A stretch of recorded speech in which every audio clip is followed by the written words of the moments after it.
આ બ્લોગમાં આપણે જોઈશું એક દિવસની મિની ટ્રીપ. આજે આપણા ખોડિયાર મંદિર, નિષ્કલંક મહાદેવ, ગોપનાથ મહાદેવ, ઊંચા કોટડા, ભગુડા, બગદાણા. તો અમે પહોંચી ગયા રાજપરા ખોડિયાર મંદિર.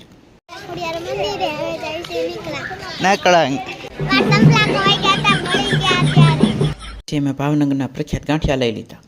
અહીંથી આવી ગયા ડાયરેક્ટ નિષ્કલંક મહાદેવ. વોટ હતી એટલે પાણી વહી ગયું હતું દૂર, એટલે જોતે થોડો થોડો ખાંધો છે. ફાઇનલી અમે આવી રીતે નિષ્કલંક મહાદેવ પહોંચી ગયા.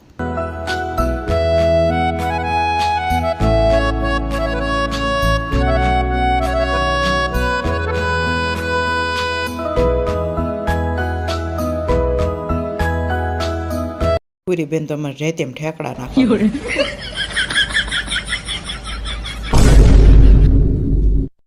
ગાડી મૂકી સ્પીડમાં પહોંચી ગયા ગોપનાથ મહાદેવ. ગોપનાથ મંદિરની સામે એક્ઝેક્ટ દરિયો છે. એ નથી આમાં.